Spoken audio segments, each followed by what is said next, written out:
MRI machine के सामने यदि कोई झूठ बोलता है तो यह उसकी जान भी ले लेती है। इस मशीन को तो हम डिटेल से समझेंगे ही, लेकिन एक केस है मेरे पास में जो आपको देखना चाहिए। मुंबई की घटना है 5-6 साल पहले की। एक लड़का जिस रूम में एमआरआई मशीन रखी होती है वहां पर किसी के कहने पर ऑक्सीजन सिलेंडर लेकर चला गया और ऑक्सीजन सिलेंडर लोहे का था। इस लड़के को कोई भी आइडिया नहीं था कि यह मशीन कितनी पावरफुल हो सकती है। जैसे ही यह रूम में एंटर होता है तो मशीन का जबरदस्त पावरफुल स्ट्रॉन्ग मैग्नेटिक फील्ड इस लड़के को दूर से ही अपनी तरफ खींच लेता है और इस लड़के की ऑन द स्पॉट डेथ हो जाती है। मेरा मकसद आपको डराना नहीं बल्कि मशीन का बिहेवियर को समझना है। जंकयार्ड में जो क्रेन गाड़ियों के कचरे को उठाती है उसकी अराउंड 1 टेस्ला की पावर होती है जो किसी भी कार को मैग्नेट से आसानी से उठा लेती है। टेस्ला यूनिट होती है जो मैग्नेटिक फील्ड की स्ट्रेंथ को बताती है। लेकिन एमआरआई मशीन 3 टेस्ला पावर की हो सकती है। इस मशीन के पास में इतना स्ट्रॉन्ग मैग्नेटिक फील्ड होता है कि आप इसके पास में लोहे की कील भी लेकर नहीं जा सकते। हम थोड़ा डिटेल से समझते हैं। बेसिकली एमआरआई मशीन शरीर में कोई भी प्रॉब्लम है तो यह उसका पता लगा लेती है प्रॉपर डिटेलिंग के साथ में।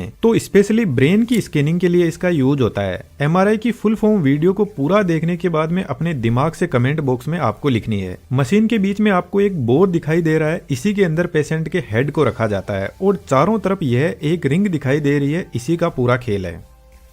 इस रिंग के अंदर एक सुपर कंडक्टिंग मैग्नेट होती है जो एक परमानेंट मैग्नेट ही होती है, लेकिन इसका बिहेवियर थोड़ा अलग टाइप का है। मैग्नेट के अंदर एक कोइल टाइप वाइंडिंग होती है जो नियोबियम या टाइटेनियम की बनी होती है। इस कोइल का रेजिस्टेंस एकदम 0 होता है, लेकिन फिलहाल इस कोइल के पास में कोई मैग्नेटिक फील्ड नहीं है तो सबसे पहले इस कोइल को चार्ज किया जाता है और जैसे ही यह चार्ज होगी तो कोइल के अंदर करंट सर्कुलेट करने लग जाएगा और यह करंट अपने आसपास एक मैग्नेटिक फील्ड जनरेट करेगा। लेकिन यह फील्ड ज्यादा स्ट्रॉन्ग नहीं होगा क्योंकि करंट सर्कुलेट होगा तो वाइंडिंग का टेम्परेचर बढ़ेगा और रेजिस्टेंस बीच में आ जाएगा। तो रेजिस्टेंस को 0 मेंटेन रखने के लिए इस कोइल को लिक्विड हीलियम की कूलिंग प्रोवाइड की जाती है जिसका टेम्परेचर -261 डिग्री सेंटीग्रेड होता है और यह लिक्विड हीलियम कोइल के टेम्परेचर को 0 डिग्री सेंटीग्रेड पर रखती है, जिसकी वजह से यह कोइल सुपर कंडक्टिंग स्टेज में आ जाती है और इसके पास में एक पावरफुल स्ट्रॉन्ग मैग्नेटिक फील्ड हो जाता है। इस कोइल का रेजिस्टेंस ही 0 है तो इसको हमें बाहर से कोई भी सप्लाई देने की जरूरत नहीं है। एक बार इस कोइल को चार्ज कर दो और जब यह सुपर कंडक्टिंग स्टेज में पहुंच जाए तो इसका मैग्नेटिक फील्ड लाइफ टाइम तक रहेगा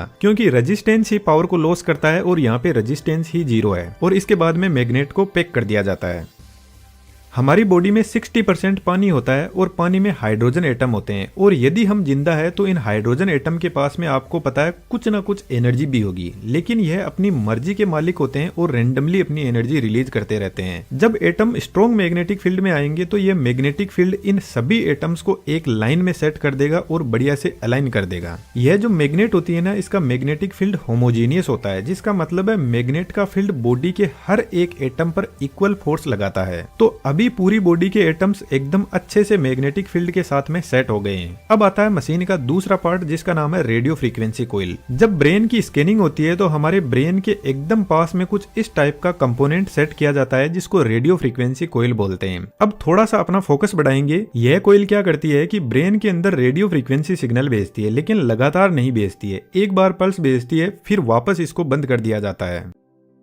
जैसे मान के चलो यह एक हाइड्रोजन एटम है और रेंडमली अपनी एनर्जी रिलीज कर रहा है नेचुरल अर्थ की ग्रेविटी के हिसाब से। तो सबसे पहले सुपर कंडक्टिंग मैग्नेट का फील्ड इस पर लगाते हैं तो यह प्रॉपर डिसिप्लिन में आ जाएगा।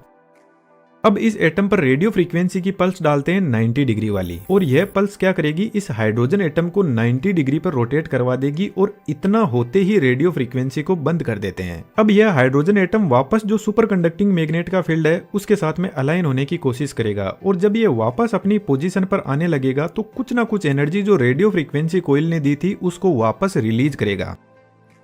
और रेडियो फ्रीक्वेंसी कोइल का रिसीवर हमारे दिमाग के एकदम पास में लगा रहता है। तो जैसे ही सभी एटम्स अपनी एनर्जी रिलीज करते हैं तो रेडियो फ्रीक्वेंसी कोइल का रिसीवर इस एनर्जी को सेंस कर लेता है और यह जो एनर्जी जिस फ्रीक्वेंसी पर वापस आई है ना, इसको रेजोनेंस फ्रीक्वेंसी बोलते हैं। थोड़ा इसको आसान करते हैं। मान के चलो आपकी गर्लफ्रेंड ने आपके एक जबरदस्त चांटा मार दिया। अब आप में हिम्मत होगी तो आप वापस चांटा मारने की कोशिश करोगे, लेकिन जो गर्लफ्रेंड की इंटेंसिटी थी चांटा मारने की उतनी इंटेंसिटी से नहीं मार पाओगे। तो यहाँ पर हुआ क्या, पहले गर्लफ्रेंड आपके पास में रेडियो फ्रीक्वेंसी भेजी चांटे के रूप में और अब आप में एकदम से एनर्जी आ गई। अब आपको गुस्सा आया तो यह एनर्जी आपको वापस रिलीज करनी है, तो आप वापस चांटा मार दोगे। तो यह जो एनर्जी वापस घूम के आई है ना गर्लफ्रेंड के पास में, इसी को रेजोनेंस फ्रीक्वेंसी बोलते हैं। अब जो गर्लफ्रेंड है ना, उसको आप रेडियो फ्रीक्वेंसी कोइल समझो। यह एक तरीके का सेंसर है जो हमारे दिमाग के पास में लगा रहता है और चेक करता रहता है कि कितनी एनर्जी वापस आई है। अब यार ऐसा मान के चलो दिमाग के इस पॉइंट में कोई ब्लड क्लोट जमा हुआ है और ब्लड क्लोट के पास में पानी के एटम ज्यादा मात्रा में होंगे। जैसे एक हेल्थी ब्रेन है और एक में ब्लड क्लोट जमा हुआ है, तो यहाँ पर जो इतने सारे हाइड्रोजन एटम है, ये वापस जो फ्रीक्वेंसी रिलीज करेंगे उसका बिहेवियर अलग होगा। कुछ एटम जल्दी एनर्जी रिलीज कर देंगे, कुछ बहुत देर से करेंगे। तो जो रेडियो फ्रीक्वेंसी कोइल है उसको पता चलता है कि यहाँ से कुछ अलग फ्रीक्वेंसी आ रही है और ज्यादा मात्रा में आ रही है।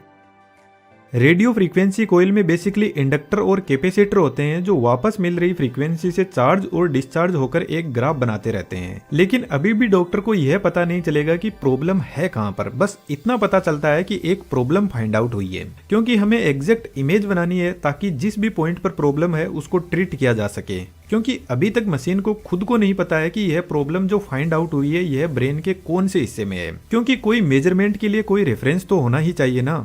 जैसा कि यदि आप बोलते हो कि आसमान में तारा टूटा है और अगले दिन मैं आपसे पूछूं कि कल तारा कहां पे टूटा था, तो आप सिर्फ एक अंदाजा बता सकते हो कि इधर वाले साइड में टूटा था, लेकिन मुझे तो उसकी एग्जैक्ट पोजीशन चाहिए ताकि हम किसी दूसरे को भी बता सके। तो वही काम अब हमें करना है। तो फिर मशीन का तीसरा कंपोनेंट ग्रेडियंट कोइल सामने आता है और ग्रेडियंट कोइल ही एग्जैक्ट इमेज बनाने में हेल्प करती है। ग्रेडियंट कोइल इस बोर में इस पोजीशन पे लगी रहती है। थोड़ा ध्यान से देखना, इन दोनों कोइल में सप्लाई ऑपोजिट डायरेक्शन में दी जाती है, जिससे कोइल के पास में अपना फील्ड जनरेट होता है। अब वैसे तो यहाँ पे इतनी सारी फील्ड लाइन जनरेट होती है, लेकिन हम सिंपलिसिटी के लिए यहाँ पर एक एक फील्ड लाइन को ही मान लेते हैं। तो जो इधर वाली कोइल है इसका मैग्नेटिक फील्ड तो जो मेन मैग्नेटिक फील्ड है उसी डायरेक्शन में है, तो यह दोनों ऐड हो जाएंगे। लेकिन इधर वाली कोइल का फील्ड मेन फील्ड के ऑपोजिट डायरेक्शन में है। लेकिन यदि आप इन दोनों कोइल के सेंटर पॉइंट को देखते हो तो यहाँ पर दोनों मैग्नेट का फील्ड एक दूसरे के ऑपोजिट डायरेक्शन में है, तो कैंसिल होकर 0 हो जाएगा। तो हम कह सकते हैं कि सेंटर पॉइंट में जो बड़ी मैग्नेट का फील्ड है वही अवेलेबल है। यह दोनों साइड वाले कोइल का फील्ड 0 हो गया है।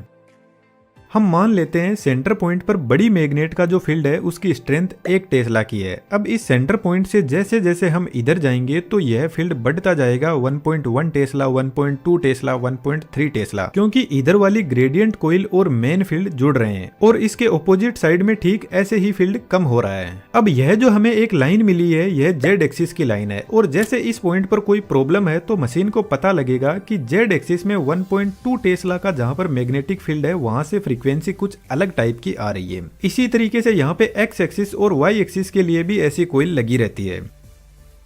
इसको थोड़ा सा और आसान कर देते हैं। जैसे यह एक क्यूब है, इस क्यूब के अंदर एक बॉल रखी हुई है जिसको हमें बाहर निकालना है, लेकिन हम पूरे क्यूब को नहीं काट सकते। हमें पहले पता करना है कि बॉल कौन सी जगह पे है और फिर एक छोटा सा हम ऑपरेशन करेंगे और उधर से बॉल को बाहर निकाल लेंगे। तो जेड एक्सिस वाली लाइन पर हम इधर से चलते हैं और हमें पता चलता है कि जेड एक्सिस में जहाँ पर 2 वैल्यू है उसके बराबर में एक बॉल रखी हुई है, लेकिन जेड एक्सिस से यह काफी दूर है। तो एक्स एक्सिस की एक लाइन ड्रॉ करते हैं और एक्स एक्सिस की साइड में चलते हैं और पता चलता है कि एक्स एक्सिस में जब 3 वैल्यू चलते हैं तो एक्स एक्सिस के बराबर में एक बॉल रखी हुई है। अब अभी तक भी हम बॉल तक नहीं पहुंचे, तो इसके लिए तीसरा एक्सिस वाई एक्सिस लेकर आते हैं और वाई एक्सिस में चलते हैं तो 4 पॉइंट चलने के बाद में एग्जैक्ट हम उस पॉइंट पे पहुंच जाएंगे जहां पे बॉल रखी हुई है। तो जब हमें कोई पूछेगा तो हम उसको बताएंगे कि जेड एक्सिस में 2 पॉइंट चलना है, एक्स एक्सिस में 3 और वाई में 4, तो आप एग्जैक्ट उस बॉल पर पहुंच जाओगे। तो इस तरीके से ग्रेडियंट कोइल तीनों एक्सिस में एक वैल्यू निकालती है, मेन मैग्नेटिक फील्ड के डिस्टरबेंस को रेफरेंस मानते हुए एक प्रॉपर इमेज बनाकर देती है।